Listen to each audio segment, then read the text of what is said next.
Hello, hello, hello. Thank you for joining. My name is Carmela Menifee, and I am a business growth strategist, which is a really fancy way of saying that I can help non-medical agency providers grow their business 6 to 7 figures through client acquisition and compliance regulating strategies. So today we are bringing Pro Comply Shorts, which is powered by Pro Comply Academy, an academy that helps you grow your systems for client acquisition and business growth strategies with compliance as well. So today we're focusing on effective lead generation strategies for your non-medical agency. Let's go. So the biggest strategy that you must play over and over and over again is building relationships. That will always be the biggest strategy to do. Whatever your business is, as you grow, whatever services you provide, your number one strategy to grow any business is to build relationships. Those relationships are what's going to grow your business because people like to know you. People like to feel that they aren't just being sold to, but that you want a relationship with them. You want to nurture this thing. They're important to you. They're significant. And how you do it is use language that shows the person who haven't done any service with you before, you haven't did anything with this person yet, but you are showing them in the language that you use is that I don't want to sell to you, I want a relationship with you. So let's talk about how you can use that language. The language, I want a relationship, shows investment. It shows that you're invested in this thing. So the difference is if you're working with a support administrator already and you have a few of their clients, instead of saying, oh, I just bought a wheelchair accessible vehicle, do you have any clients? That sounds like I'm looking for more clients. I want to make more money. That sounds like that's all you're interested in. However, you can have the same goal to get clients, but instead of using that language that I'm just looking to add money to my business, you want to use the language of relationship. So you do that by saying, hey, Sarah, I realized I servicing about 3 of your clients so far. How would you say that relationship is going? Oh, good. I'm happy to service them. I wanted to also let you know that I purchased a wheelchair accessible vehicle, and I wanted to reach out to see if you had any clients who I could meet the need of with this.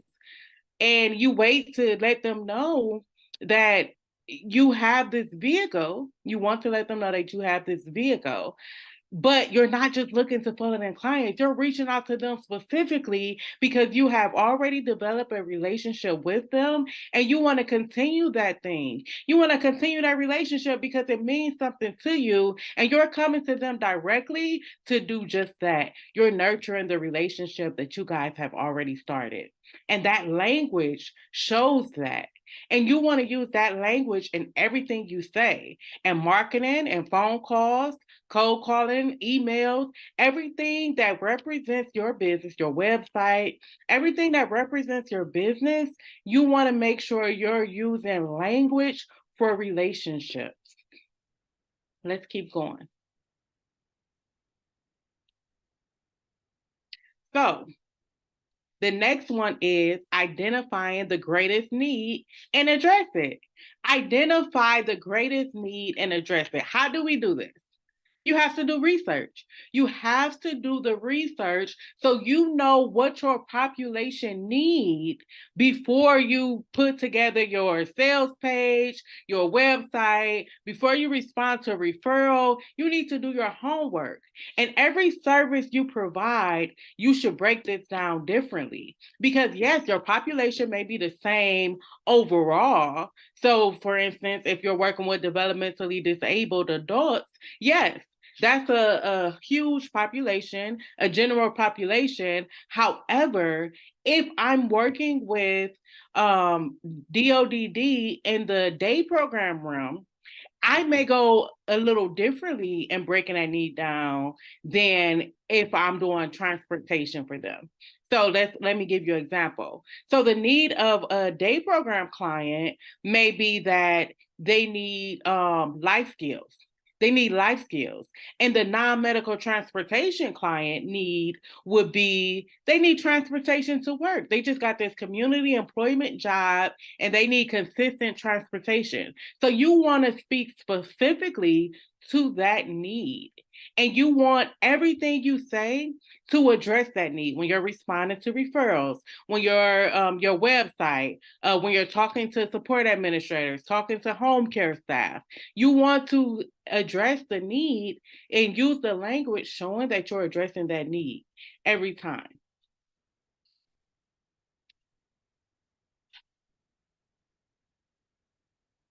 Draw customers into your network. How do you draw customers into your network? This is what we've been talking about. The language you're using. The language you're using is so powerful. Everything needs to reflect your language you're using is carrying out your mission. Everything is reflecting your goal, what your visions are, what the company represents, what you stand for. Everything is representing your business and it's cultivating a relationship. You're identifying the needs, and that's drawing customers into your network because they want to know more about this agency. This agency that talks about relationships. This agency that find it significant to build a relationship with me. This agency that knows what I need before I even say it and has developed something beneficial to me or my individual before I have even expressed that I need this. So I can believe what they say because they're showing me they're walking this out before I even told them it's what I need. Because if you just start saying when someone is telling you what they need and then you start saying, oh yeah, I can meet that need. Yes, that's good that you can meet the need, but I'll be more likely to believe you if you say it before I tell you that I need it. I won't feel like you're just trying to sell to me, but I'll know that this is what you do. This is what you stand for. This is your reputation, and you're going to draw me in by using that. So all this collecting valuable information, the needs, the pain points, the goals of the client, collecting that valuable information so that you can use the language to cultivate relationships. You're going to use all that to draw clients in. Speak the language of decision makers. Exactly what we've been saying thus far. However, think about this. When you're talking to the individual, we are talking to the end of, oh, let's take it a step further. Let's say you're talking to the guardian versus the support administrator.